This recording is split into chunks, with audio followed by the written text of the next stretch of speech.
We don't want to compete with you. We want to eat with you. It's a difference. You see so many dynamic duos. They start out strong, money start coming in, and they break up. How were y'all able to navigate that? You got to understand that business do business with business. A lot of people don't be doing business. Because that's what it usually mean. The more that you get weird minority. Oh, so you're raggedy business, huh?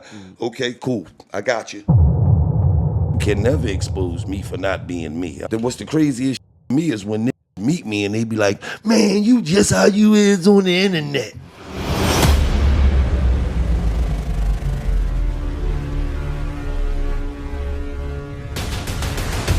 What's up, guys? Welcome back to another episode, a special episode of the Melanin Money Podcast, $1 million worth of game edition, man. This is a very special episode. So if you know it's $1 million worth of game edition, you know we're going to get what? $1 million worth of game. So how y'all feeling, man? Appreciate y'all for coming on the show. I feel good, man. I'm used to starting it off, but you know, I'm cool with this. So for those people that don't know how y'all got started, man, I was really curious, like, how did $1 million worth of game get started? And like, where did the concept come from? And yeah, we can start it like that. Well, when I was in prison, I'm still in jail. Gil used to do these clips on Instagram where he was like, I'm gonna give y'all $1 million worth of game for free. And he used to just give people life game. I just think, you know, game mean God's attention is motivation, education. God's attention, motivation, education. I just think that a lot of times in our community, it lacked fathers, it lacked big brothers, and he was just giving it from that perspective of giving some young people some game and just schooling them on regular stuff. A lot of times it might have humor in it, but a lot of times you got to make us laugh to listen. So he'd drop something real quick, boom, boom, and they'd be like, right, and be out of there. And then later on when I came home, you know, as soon as I came home, he dropped an independent album called $1 Million Worth of Game, 2017. Dropped it, had some nice features on there. And then one day I was just, I was looking at some stuff about, you know, Spotify allocated $400 million to podcasts in the first quarter of 2019. So I called him up early morning like, yo, cuz, we got to jump on this. I'm like, listen, man, we got to get on. I woke him up out of his sleep. I said, read this article. He read it. He called me back. I'm thinking he going to go to sleep usually. Yeah. But he seen the excitement in my thing. He was like, he read it, called me back. Yo, we got to crack the mics out. We got to get some equipment. So it was like, I'm like, all right, you know, so we set the thing up. April 17, 2019, we dropped our first acting show, went to like number 2 in all categories.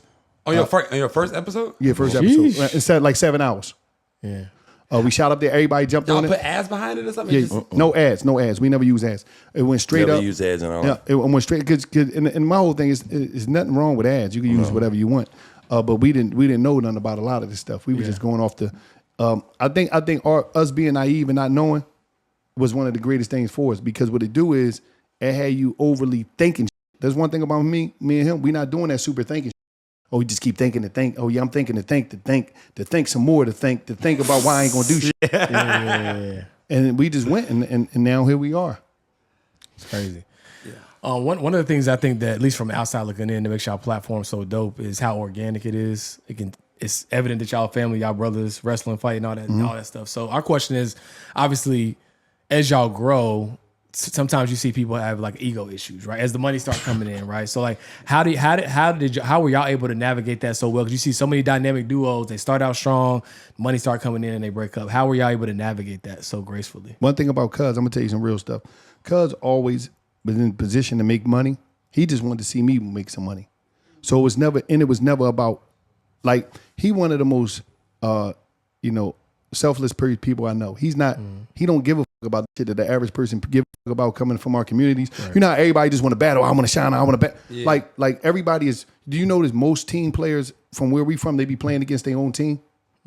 He believed in, we gonna win. Cuz you go ahead and live, cuz I love seeing you shine. You was in jail all the time. I did a lot of stuff I wanted to do. So go ahead and see you shine. We gonna make this money. We both 50-50 owners of everything we do. So it's not like we not money. One thing I learned about this, and me and him, and he told me about this. He was like, cuz when you just being you and you really that, the money gonna come and you ain't even gonna look at the money the way everybody else looking at it. Because they gotta it's harder when you're looking at the money when you gotta be 15 different people in order to get the money.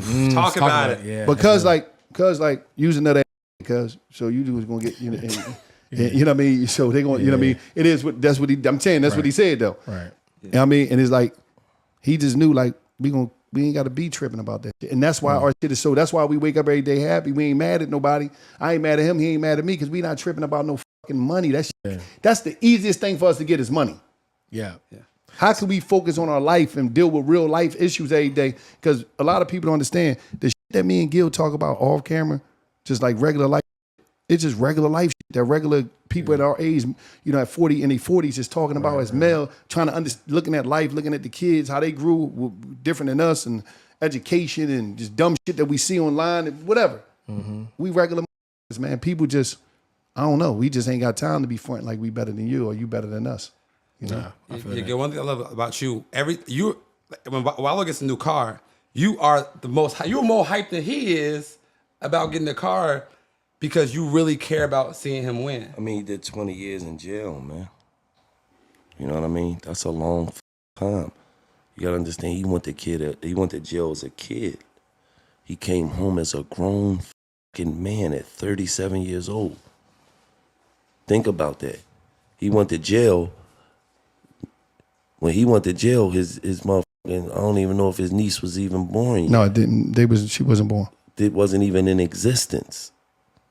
Then you come home, your niece like 10, 11, 12, She was like 8. home, so like, you feel what I'm saying? Yeah. So you supposed to be saluted. You supposed to be celebrated. You the greatest ever came home from jail in the history of life, man. To do this shit, man. And he put the battery in my back because I was chilling one day. I pulled up in my minivan because I love my minivan. I'm getting it service right now because it wouldn't start up It wouldn't start up. I had to move. It wouldn't start up. I was pissed about that.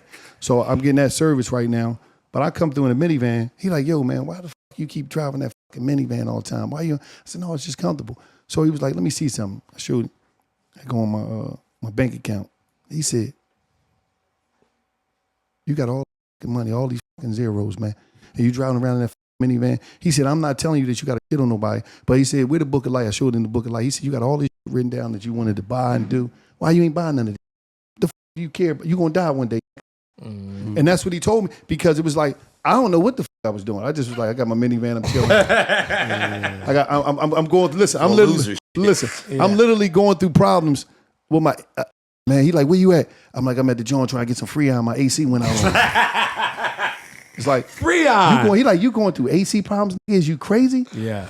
So every time it's like at least twice, 3 times a month.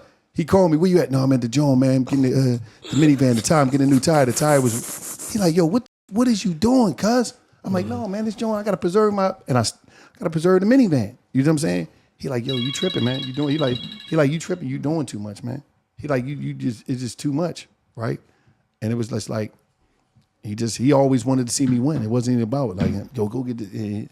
And he always championed me. Yeah.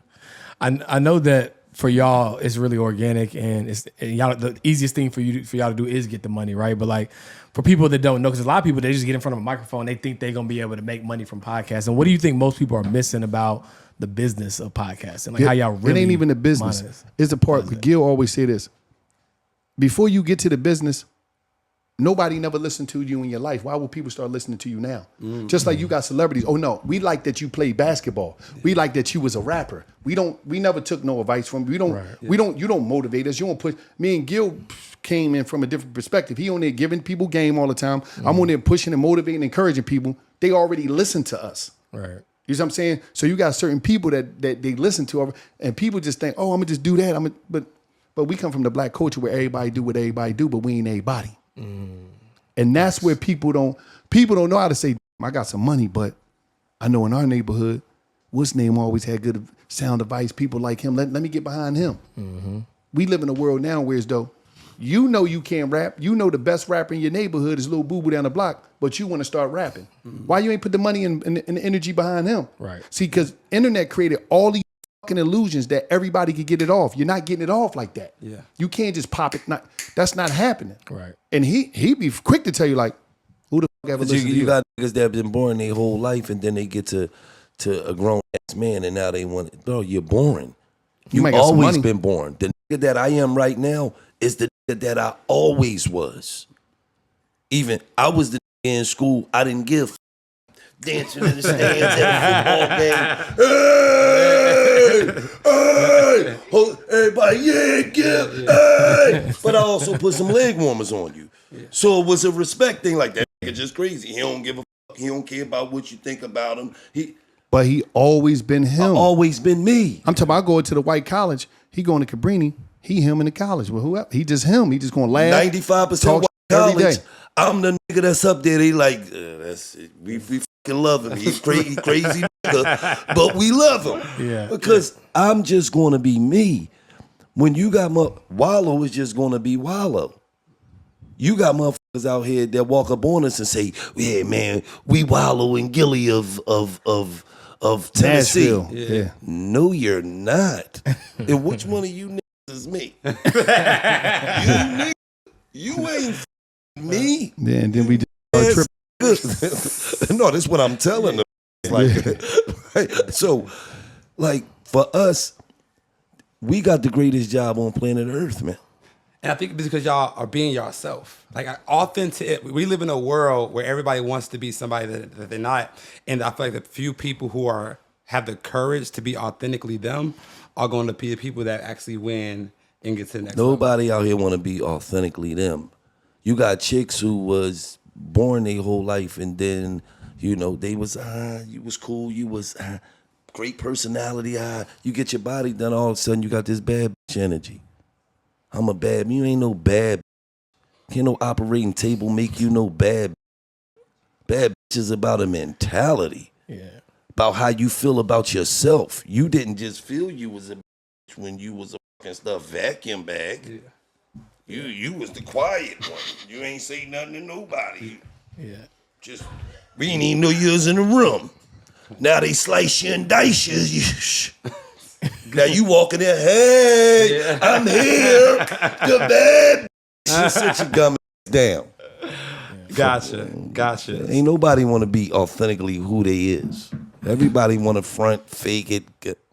But that's why when you do that, it's always going to come a time where you're going to get caught out there and exposed for not being you. You can never expose me for not being me. I'm the only nigga. What's the crazy shit to me is when niggas meet me and they be like, man, you just how you is on the internet. Because there's so many people that's I'm me. How the fuck am I supposed to be? What the fuck are you talking about? But I guess they see a bunch of who ain't who they say they is. Facts. Yeah. So, but to me, that'd be the most confusing. Like, you just like you is on the internet. Mm-hmm. Yeah. So, what that mean? I only know how to be one person, buddy. So I think for me, one of the most special moments I seen watching you all was that that moment when y'all got that Barstool contract and y'all both crying. He ain't cry. You cried. Cried the night before. So, like, can you like walk us through that moment and like the hard work that it took to get that to get that type of deal? And I know y'all don't talk about the numbers, so we don't have to. But can you just like talk about leading up to that moment and the work y'all put in and what that moment meant to you all as podcasters, but more as brothers, as cousins, like what that moment really meant to y'all? What we learned in negotiating was we knew that we took a different approach than most people. I think a lot of people look at a deal and they looking at a podcast and they're not looking at how we went into the room. Like when we go into the room, we're going into the room utilizing influence. A lot of times cultural impact. You can't put a price on impact, and sometimes you can't measure it. You only can feel it, you can see it, you can smell it. So we walked into the room with that, and when we walked into the room, like, this is our impact, this is what we do. Yeah, you got $1 million worth of game, you got 1.5 over here YouTube, you got 1 million on Instagram, you got 1 million on TikTok. Yeah, you got all that. But it's not just that, because we going to push this shit. Gillie got millions of followers, I got millions of followers, so it's a big package deal that's coming in. But at the same time, we only licensing $1 million worth of game.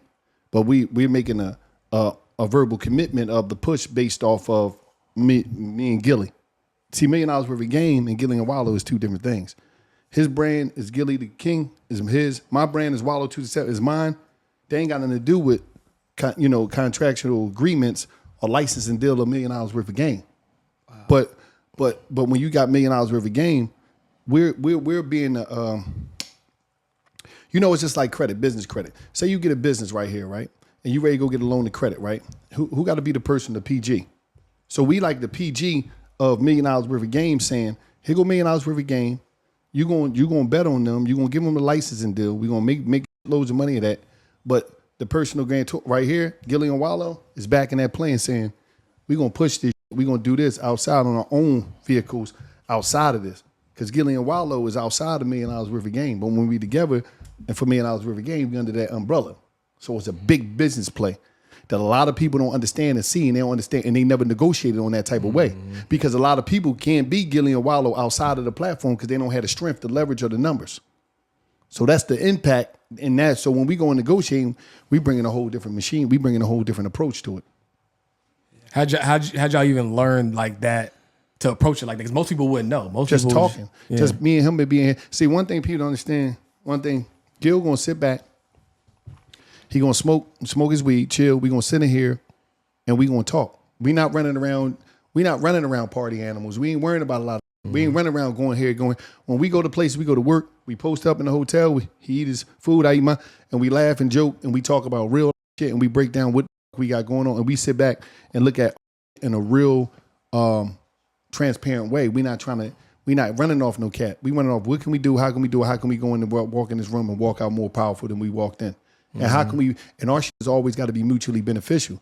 Our partners over there at Barstool, unbelievable, greatest partners in the world.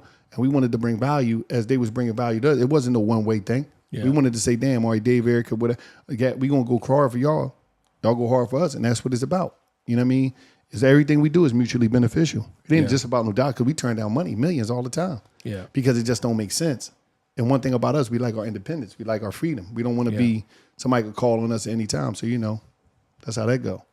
No, I love that. Yeah, I think people in our community have a misconception that these big brands don't want to do business with us, specifically people of color. But y'all have done deals with a lot of huge brands, and so I guess my question to both of you all is, how do you get?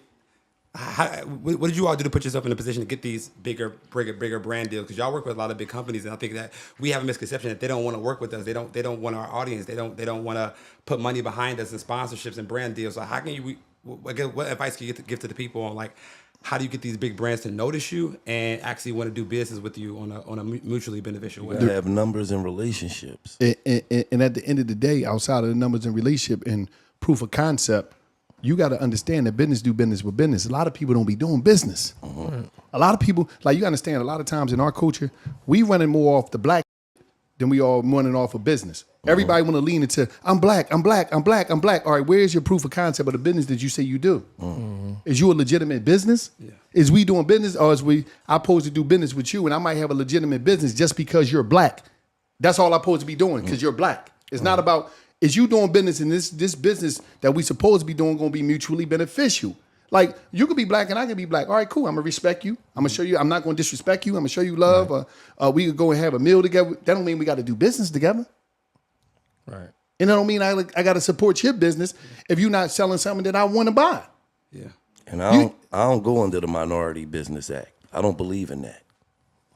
I never in my life walked up into no meetings nowhere and was like, yeah, because we a minority business. No. We're a good fucking business. That's it. Ain't no difference between us and Prime, except for we black and they white. I don't want no fake ass no fake ass lookout because I'm a no. I don't even mention that shit when it come to my business. No, we the first minority bit. What you saying? Don't throw that minority shit on me. My shit is a good business, a great business. I don't give a fuck if I was black, purple, tangerine, white, orange, motherfucking dark as the motherfucking night, midnight skies. My shit is a good business. The only time you want to mention a minority shit on me is when I'm in the background trying to get some money that they give away to the minority businesses.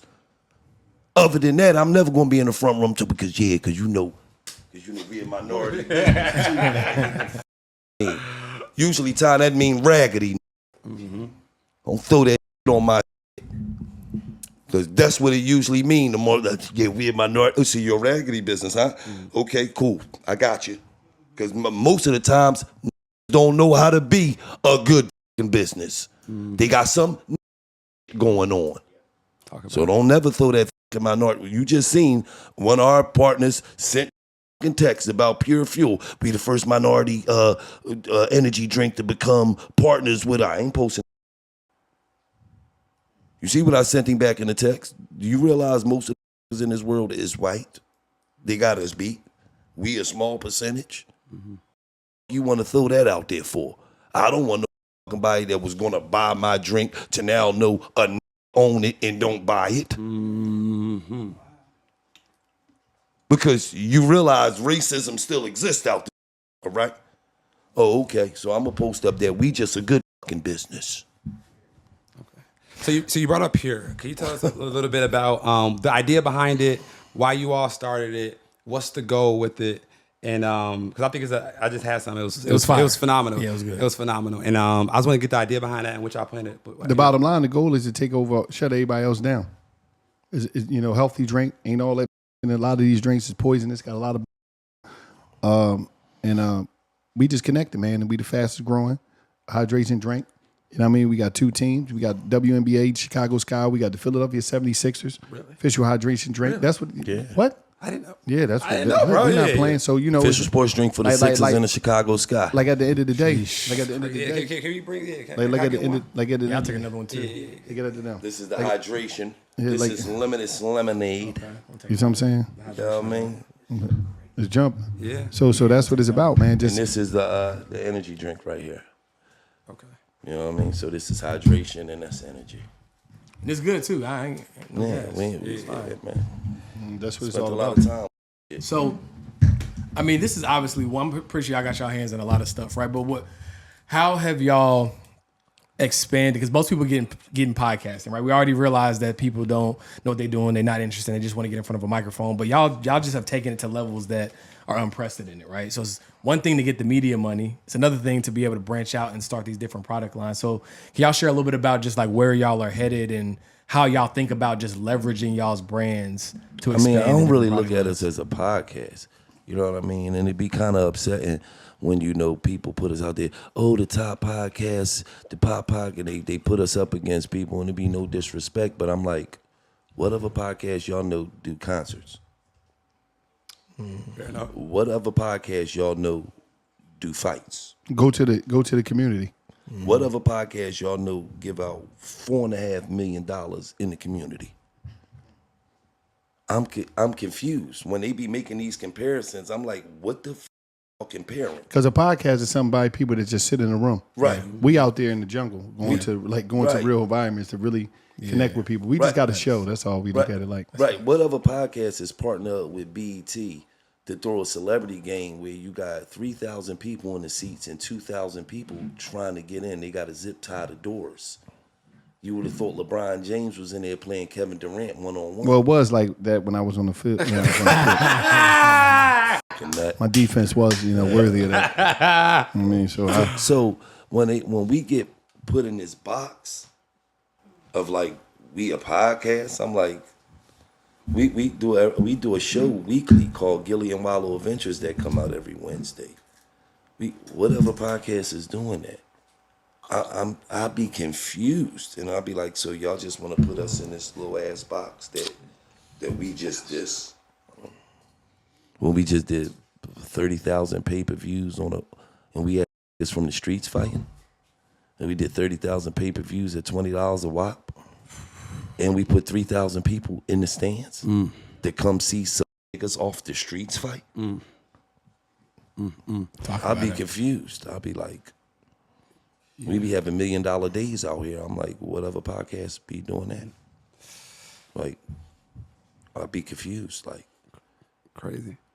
So Wallo, one thing that you always talk to me about when we talk is the importance of doing free events for the communities. Can you just talk about why you think that's important to just do free events for the communities and show them people that can inspire them how to get to the next level? Because you're really passionate about that. a lot of times I always tell you that because a lot of times our people don't be having it. Like, and some people and you might spark somebody.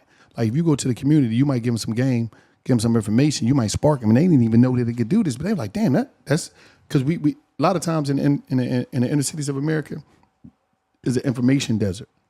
So when you go there, somebody might come because it's free. They might have didn't came if they had to pay for it. So now that it's free, and they might hear some shit they never even knew existed, and they might be off to the races on that. Like what?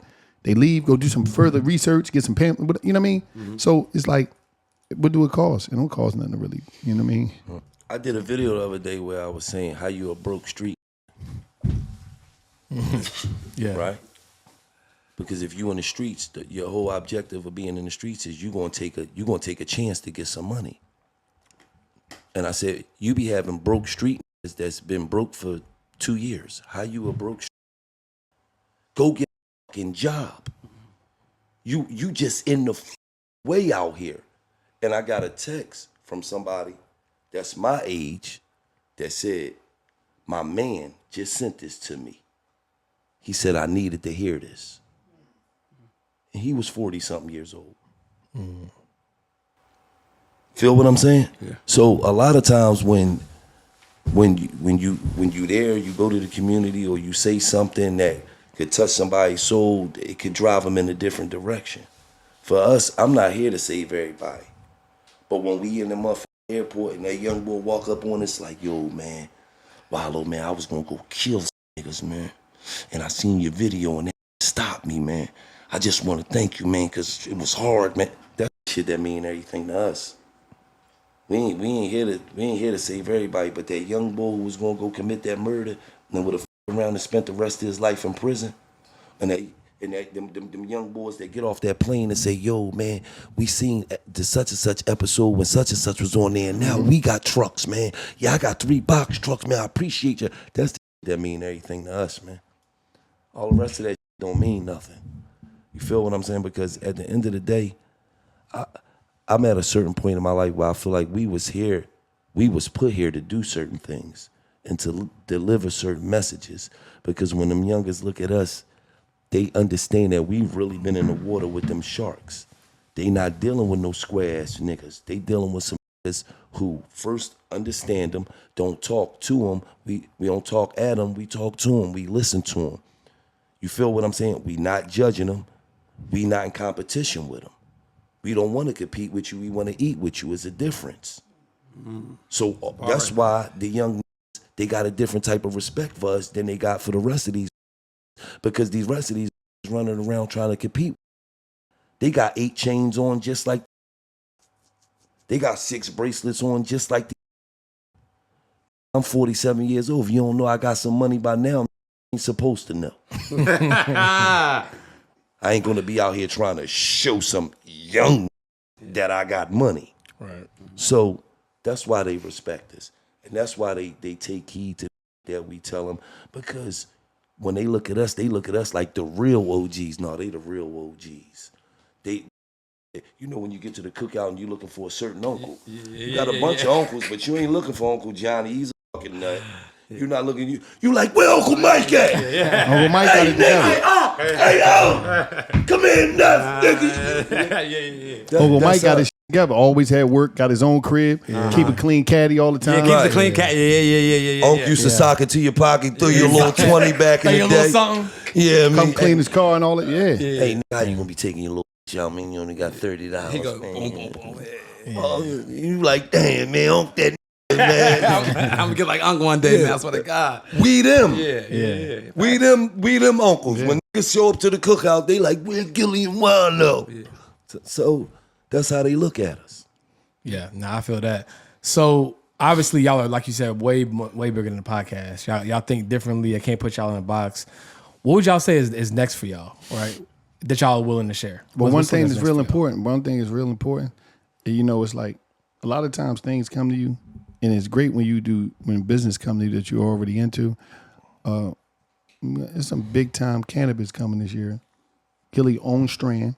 3 of them. His own strand, real live, top flight. This ain't none of that. This is like that real. Yeah. Coming right, you know what I mean? For me to see like how, he just always smoking and really being like the greenhouses and seeing this stuff come from like put in the dirt to You see this blossoming and months and months. You be like, yo, to see the whole process for me to just learn it is just like, so he got some real deal. We not cannabis. This is cannabis. This is some real stuff. And we got airplanes and hotels. We got that out there. Hey, you're doing your thing. Now man. we got something else really important coming. Global gaming. Mm-hmm. Global gaming is major. It's like, you know, it's gonna be different leagues. It's gonna be big. Just watch out for that. Global gaming is big. Shout out to our partner, Clinton Sparks. But no, it's some big stuff. Just be on the lookout. We got a lot of big stuff coming. Got a record label, of course. You know, New York, LA. Your daughter doing her thing, right? She's a beast. Yeah, man. That Brett Fayez joint was hard. Yeah, some new She's stuff doing her coming. thing, man. Yeah. Okay. Well, look, this is the Melon and Money Show. So our last question is, when we ask our guests is, what is being a melanin millionaire mean to you? I know you don't like putting yourself in a box, but just for the No, sake of but the that's show. different. Yeah. We talking about me. We not talking about my company. Yeah. Touche. You know what I mean? Yeah. I don't like when you try to downgrade my company to a black company. Got you. My is a good company. Yeah. But being a black millionaire, honestly, man, I don't feel no different because I still feel like I got his levels to, and I still feel like they got to pay for what they did to the Cold Crush. You don't even know who the Cold Crush is. I don't. I do. Because I'm a real rap historian. I like that saying. Though. Yeah, they pay for what they did to the Cold. Yeah. Yeah, I mean, I don't know nobody else. I don't want to say that for what they did to Harriet Tubman. Or what they did to Mr. T or Bruce Lee. Mr. T had jewelry on back then. Oh yeah, he did. Man. Y'all crazy, man. What they did to Bruce Leroy, man. He after that. From Bruce Lee. They blackballed my man because he was ready to take Hollywood. He was ready to Denzel. No, he was ready to be bigger than Denzel at that time. At that time when he made that movie, he was bigger than Denzel. How much you want to bet that Bruce Leroy was bigger than Denzel on a just like popularity tip in the black Bruce culture? Leroy was never bigger than Denzel, All right. bro. Okay, we gonna argue about that. Bruce Ask people on the Leroy. gram. The impact that he had when he came out, that dude was bigger than Superman and Batman and all them boys when he was a superhero. All right, you right. You right. Whatever. He talking about? I ain't gonna argue with you about it. But I still feel like there's levels to this. I still got some time to go up, and I got some more money to make to leave to my family when I'm gone. For sure. Love it. Look, we appreciate y'all, man, and until next time, it's Melon and Money Show. Melon and Money, baby. We out of here. No, man, you gotta do like this. M's The M's, the down. M's, the M's. Melon and Money, baby.